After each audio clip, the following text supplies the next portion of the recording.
તો વાસ્તવિક વાયુઓ છે એ આદર્શ વાયુથી વિચલન છે એ શા માટે દર્શાવે છે? બરોબર.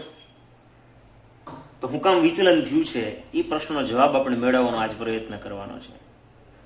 કાલે આપણે અડધી વાત તો કરી હતી કે આ પ્રશ્નનો ઉત્તર આપણે દેવો હોય કે હું કામ વિચલન થાય છે, વાસ્તવિક વાયુનું આદર્શ વાયુથી વિચલન, વર્તણૂકમાં વિચલન હું કામ થાય છે. તો ગતિવાદની બે જે અભિધારણાઓ છે એ વ્યાજબી નથી. કઈ બે ધારણાઓ છે ગતિવાદની ધારણાઓ, એને ફરીથી આપણે યાદ કરવી છે. બે ધારણા વ્યાજબી નથી. એક પેલી કે વાયુના અણુઓ વચ્ચે આકર્ષણ બળ હોતા નથી. આવું આપણે વાયુના ગતિવાદમાં આવી ગયું છે કે વાયુના અણુઓ વચ્ચે આકર્ષણ બળો હોતા નથી. અને એ ચર્ચા આપણે કરી ગયા હતા કે વાયુના અણુઓ છે એ ખૂબ જ આઘા આઘા હોય તો આકર્ષણ ક્યાંથી હોય? એટલે એમાં કોઈ જાતના વાંટ્રોવાલ્સ કે કોઈ જાતના આકર્ષણ બળો હોતા નથી. આ પહેલી મર્યાદા આપણે વાત કરી હતી. બીજી મર્યાદા કે વાયુએ રોકેલા અવકાશની સરખામણીમાં વાયુના અણુઓનું કદ ન ગણીએ જેટલું ઓછું હોય છે. એટલે તમે ગણો નહીં ને કદ, ને ગણતરીમાં વાયુના અણુનું કદ, વાયુનું જે કદ છે ને ગણો નહીં તો હાલે, એટલું ન ગણીએ જેટલું. તો એ વાત એ ખોટી. એ કદ નાનું તો નાનું, પણ એને અવગણી હગાય નહીં. અને આકર્ષણ થોડુંક તો હશે જ. સમજાણું? એટલે એ બે વસ્તુ છે સંપૂર્ણ. આ વાક્ય જે બે છે ધારણા હતી ને કે વાયુ એ રોકેલા અવકાશ એટલે કે જગ્યા સરખામણીમાં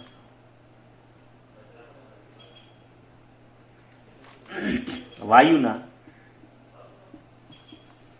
અણુઓનું કદ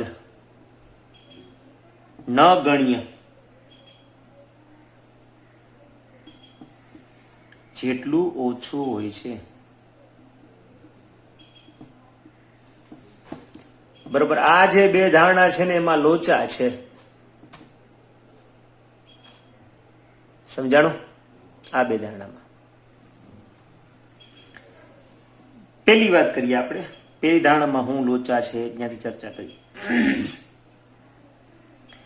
કે જો ધારણા જે આપણી એ છે સાચી હોય, એટલે કે વાયુના અણુઓ વચ્ચે આકર્ષણ જ નથી એમ, તો વાયુઓનું કોઈ દી પ્રવાહીકરણ થઈ શકે નહીં. જો આ પેલી ધારણા સાચી હોત તો કોઈ દિવસ વાયુનું પ્રવાહીકરણ થઈ શકે નહીં. પણ તમને બધાને ખબર છે કે વાયુઓ છે એનું પ્રવાહીકરણ થઈ શકે છે.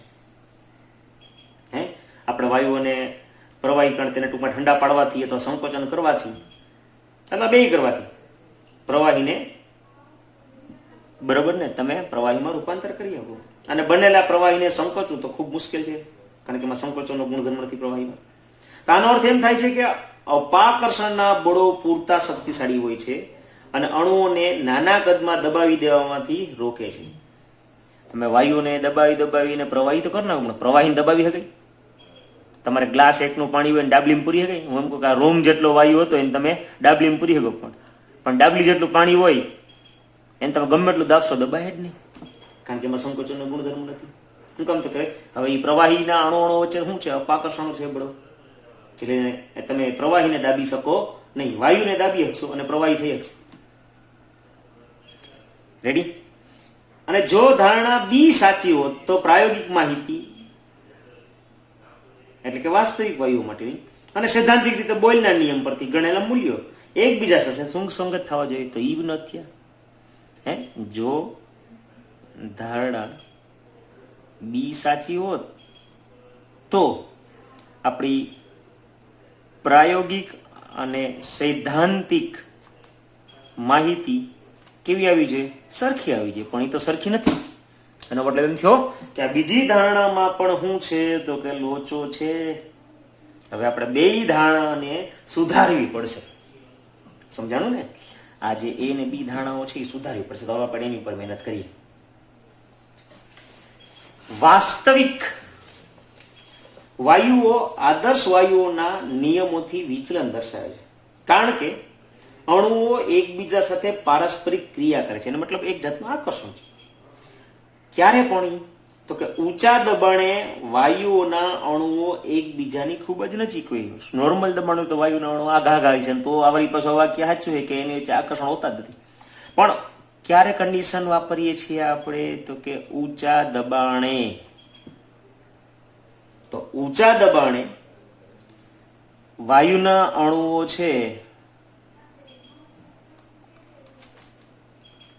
પારસ્પરિક ક્રિયા કરે છે. એટલે કે બે વચ્ચે એક આકર્ષણ પણ કઈ કહી છે ખરી એમ ફાઈન.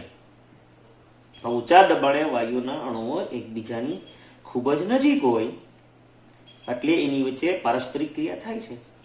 આણ્વીય પારસ્પરિક ક્રિયાની શરૂઆત થાય છે. બરોબર?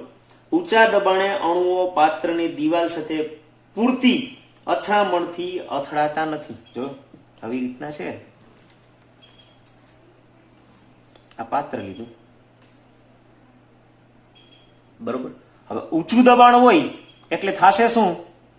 ઊંચા દબાણ આપણે કીધું ઊંચા દબાણે વાયુના અણુઓ કેવાય છે તો કે નજીક. હવે નજીક હશે તો શું થાય? આ અણુ અને આ અણુ વચ્ચે શું હશે? આકર્ષણ હશે, થોડુંક તો થોડુંક. એટલે આ વાયુનો અણુ આ જે પાત્રની દિવાલ અથડાશે એ પૂરી તાકાતથી નહીં અથડાય. શું કામ? તો કે એને પાછળ ખેંચવા વાળો કોક હતો, આ ભાઈ પકડી રાખશે. એટલે આપણે જે દબાણ મળ્યું હતું ને પીવી બરાબર એના ટીમ, આ જે દબાણ છે એ સાચું ના આવ્યું. ટૂંકમાં હોય એના કરતા કેવું આવે? તો કે ઓછું મળશે દબાણ. જે વાસ્તવિક સાચું દબાણ હોય એના કરતા થોડુંક ઓછું આવશે. તો ઊંચા દબાણે અણુઓ પાત્રની દિવાલ સાથે પૂરતી અથડામણથી અથડાતા નથી. કારણ કે આ અણુઓ એકબીજા અણુઓ વડે શું થાય? આકર્ષણ બળને લીધે પાછા ખેંચાય છે. હે આ અણુ છે આપણે વાત કરી, ભટકા જતો હોય તો બીજો પાછલો અણુ હોય એને શું કરશે? આકર્ષણ કરશે. અને આકર્ષણ કરશે એટલે એની જે સ્પીડ હોય એના કરતા સ્પીડ ઘટી જાય અને ઓછી સ્પીડે ભટકાય. ઓછી સ્પીડે ભટકાણો તો અહીં ભટકાય એ જ દબાણને આપણે દબાણ કહીએ છીએ. તો એ દબાણ આપણને કેવું મળશે? ઓછું મળશે. તો હવે કેટલું ઓછું મળ્યું ગણતરી કરવી પડે. હવે જો એ ગણતરી વધારાનું એડ કરી દે ને તો વાસ્તવિક વાયુઓ અને આદર્શ વાયુ બેયના વિચલન જે થયું એનો નીકળી જાય. સમજણ? આ અણુઓ વડે પાત્રની દિવાલ પરના અણુમાંથી ક્રિયાશીલ થતા દબાણ પર અસર પડે છે. એટલે કે જે મળવું જોઈએ એના કરતા થોડું ઓછું મળશે. આથી આદર્શ વાયુથી ક્રિયાશીલ થતા દબાણ કરતા કેવું હોય છે? ઓછું દબાણ ક્રિયાશીલ થયું હોય છે. તો આપણે શું કરવું પડે? જે આપણું સૂત્ર છે ને આદર્શ વાયુ સમીકરણ P બરાબર nRT, એમાં જે આ P વાત કરીએ છીએ ને એ P માં થોડુંક આપણે એડ કરવું પડશે. તો એ કેટલું એડ કરવાનું એ આપણે વાત કરીએ. P ને હું આદર્શ P કહું છું. આદર્શ વાયુના સૂત્રમાં જે છે એ P આદર્શ, અને આપણને જે P વાસ્તવિક મળ્યું હોય એ કંઈક કેવું મળે છે? ઓછું. તો આ ઓછું છે. હવે આ ઓછું છે તો કેટલું ઓછું છે? વૈજ્ઞાનિકો પ્રેક્ટિકલ કરી અને એ જે મૂલ્ય મળ્યું એ છે an² આ સુધારેલ પદ મળ્યું આપણને. જ્યાં એ છે ને સ્મોલ એ ઈ છે અચળાંક છે. સ્મોલ શું છે? એ ઈ અચળાંક છે. અપાકર્ષણ બળો પણ સાર્થક બને છે. પારસ્પરિક અપાકર્ષણ ટૂંકા વિસ્તારની પારસ્પરિક ક્રિયા કરે. એ ટૂંકા વિસ્તાર એ છે આ બધા બળો. કારણ કે ઊંચા દબાણ નજીક નજીક હોય એટલે આકર્ષણ અપાકર્ષણ બે ક્રિયા કામ કરતા હોય છે. અણુઓ લગભગ સંપર્કમાં હોય. લગભગ સંપર્કમાં, અડી ન હોય પણ લગભગ સંપર્કમાં હોય ત્યારે આ બળ છે કેવું અસરકારક હોય છે. આ પરિસ્થિતિ ઊંચા દબાણે થાય, બાકી થાય નહીં. કારણ કે દબાણ ઊંચું હોય છે તો જ અણુ નજીક આવે વાયુના અણુ, અને તો જ આવા બળો અસ્તિત્વમાં આવશે. રેડી? અપાકર્ષણ બળો અણુઓને પણ અભેદ્ય ગોળા તરીકે વર્તન કરાવે છે. અણુઓ વડે રોકાયેલું કદ સાર્થક બને છે. કારણ કે V કદમાં ઘૂમવાને બદલે હવે આ જે વાત કરીએ છીએ ઊંચા દબાણે શું થાય કે V જે કદ છે જે વાસ્તવિક કદ એના કરતા આપણને ઓછું કદ મળશે. આ જે એક વાયુનો અણુ હોય એ આમાં ઘૂમતો હોય બધી દિશામાં, બરોબર? હવે એ જે ઘૂમવાની વાત કરીએ છીએ અપાકર્ષણ કારણે શું થાય? એની જે ઘૂમવાની જે જગ્યા હશે ને રોકાયેલું કદ એ ઓછું હશે. તો આપણને જે આ સૂત્રમાં જે V આવ્યો છે ને એમાંય લોચો છે, બરોબર? દબાણ ઓછું તો એમ કદ છે ને એ આપણને જે હોવું જોઈએ એના કરતા વધુ મળ્યું છે. કારણ કે વી આપણને વી ને બદલે ઈ જે સુધારો છે ને એ વી ને બદલે શું કરવાનું છે? વી માઇનસ એન બી. તો આટલા કદમાં સીમિત થાય છે. જ્યાં એન અને બી છે એ અણુઓના કદ વડે રોકાયેલું લગભગ કુલ કદ છે. ત્યાં બી અચળાંક છે. દબાણ અને કદને માટે સુધારાને ધ્યાનમાં લઈ અને આપણે આવું સમીકરણ છે જ્યાં પીવી બરાબર એનઆરટી સૂત્ર હતું ને, હવે એ સૂત્ર આપણું આવું બની ગયું. હું પી ની જગ્યાએ શું મૂકવાનું રહે? તો કે પી વત્તા એન સ્ક્વેરના છેદમાં વી સ્ક્વેર અને વી ને બદલે વી માઇનસ એન બી બરાબર એન આર ટી. તો આમ વાન્ડરવાલ્સ આ સમીકરણ છે ને વાન્ડરવાલ્સ સમીકરણ કહેવાય છે. કારણ કે આ બધી સુધારો કર્યો કોણે? વાન્ડરવાલ્સે. સમજાઈ ગયું? જ્યાં એન છે સ્મોલ એન એ વાયુના મોલની સંખ્યા છે, એ ને બી વાન્ડરવાલ્સ અચળાંક કહેવામાં આવે છે. તો એ અને બી છે ને વાન્ડરવાલ્સ અચળાંક, એનું સમીકરણ તેનું જ નામ દે, થોડું આપણું નામ લખે, બરાબર. તેમના મૂલ્યો વાયુની લાક્ષણિકતા ઉપર આધાર રાખે છે. એનું મૂલ્ય વાયુમાં જ આંતરાણવીય આકર્ષણ બળોની માત્રાનું માપ અને તાપમાન અને દબાણથી સ્વતંત્ર છે. આ કોઈ બાબત ઉપર આધાર રાખતું નથી. સમજાણું? તો આ વાન્ડરવાલ્સ સુધારો થયો. રેડી? નેક્સ્ટ એના પછી આપણે વાત કરશું આ ઊંચા દબાણની વાત કરી દીધી. હવે વાત કરશું નીચા દબાણ, નીચા તાપમાને. કે ખૂબ જ ઘણા નીચા તાપમાને, ઊંચું દબાણ નીચું તાપમાન, કે ઘણા નીચા તાપમાને આંતરાણવીય બળો અસરકારક બને છે. શું કામ? તો કે તાપમાન નીચું એટલે ઘૂમે બહુ ઓછા, અને ઘૂમે ઓછા એટલે નજીક નજીક આવે, નજીક નજીક આવે એટલે આકર્ષણ બળો સક્રિય થાય. તો ઘણા નીચા તાપમાને આંતરાણવીય બળો અસરકારક બને છે અને અણુઓ ઓછી સરેરાશ ઝડપથી ફરતા હોય તો આકર્ષણ બળોને કારણે તેઓ એકબીજાથી બંદીવાન એટલે કે એકબીજા સાથે જકડાતા જાય. બંદીવાન શબ્દ સારો હોય, બરોબર. તો વાસ્તવિક વાયુઓ જ્યારે તાપમાન અને દબાણ એવી પરિસ્થિતિ હોય કે આંતરાણવીય આકર્ષણ બળો હકીકત રૂપે ન ગણ્ય જેવા હોય તેવા સમયે આદર્શ વર્તુણક બતાવશે. ત્યારે વાસ્તવિક વાયુ પણ કેની જેમ વર્તશે? આદર્શ વાયુની જેમ વર્તશે. જો દબાણ શૂન્ય તરફ, દબાણ છે એ આપણે ક્યાં લઈ જવાનું છે? શૂન્ય તરફ, બરોબર. કે જો દબાણ શૂન્ય તરફ જવા લાગે તો આદર્શ વર્તુળકનું વિચલન સંકોચનીયતા અવયવ Z ના રૂપમાં માપી શકાય અને તે પીવી અને એનઆરટી નો ગુણોત્તર છે. હવે એક નવો આપણા માટે અવયવ આવ્યો છે, સંકોચનીયતા અવયવ Z. અને કઈ કેમ આવ્યો છે? તો કે આ જે પીવી ના છેદમાં એનઆરટી આ બે ના મૂલ્યનો ભાગાકાર કરો ને ત્યારે આવે. તો આદર્શ વાયુ માટે બધા જ તાપમાન ને દબાણ Z બરાબર 1 હશે. આદર્શ વાયુ માટે, કારણ કે આપણું સૂત્ર આદર્શ વાયુ તો ખબર ને, આદર્શ વાયુ સૂત્ર શું છે? પીવી બરાબર એનઆરટી, એટલે કે આનું જેટલું મૂલ્ય એટલું આનું હોય. તો આનું બે ના મૂલ્ય હરખા, તો બેનો ભાગાકાર કરો તો શું થઈ જાય? 1. પણ આ કેના માટે છે?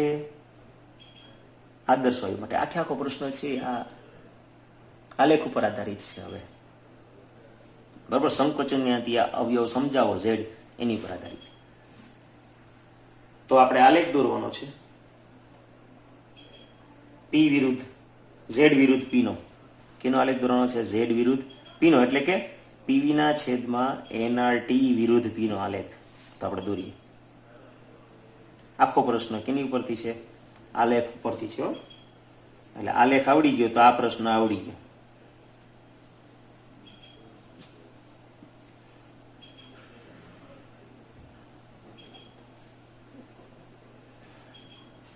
અહીંયા P અને અહીંયા હું Z લખું અથવા પીવી ના છેદમાં એનઆરટી જે લખું એ લખું, બરાબર.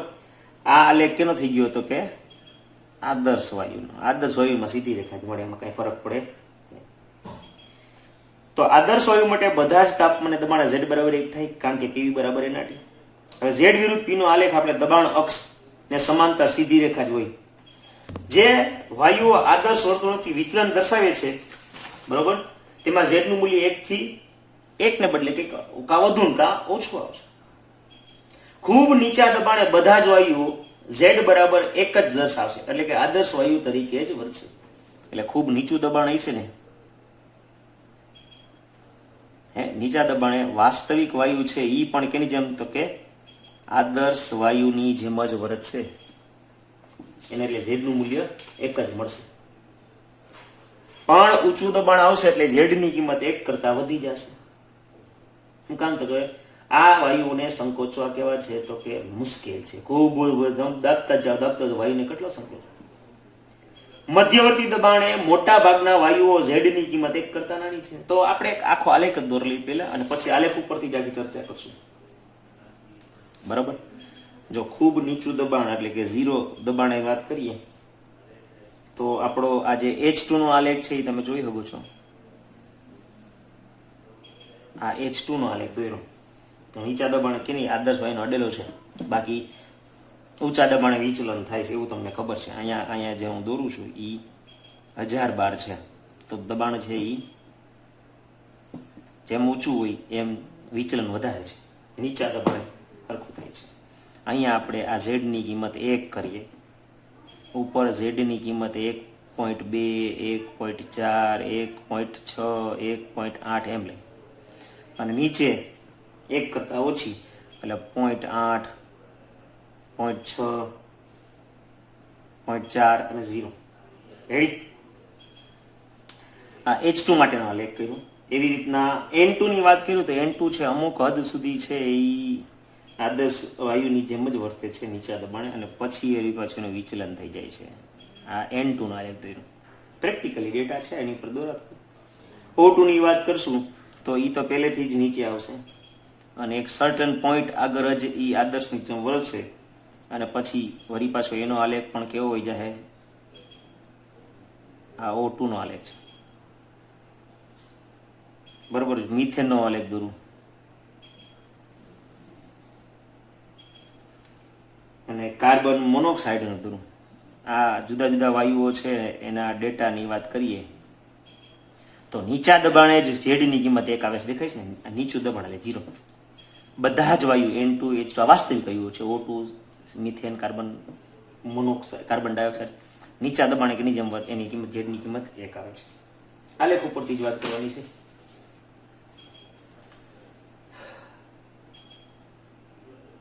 અને મધ્યવર્તી દબાણ એટલે મીડિયમ દબાણે મોટા ભાગના વાયુમાં z ની કિંમત 1 કરતા મોટી જોઈએ છે ને.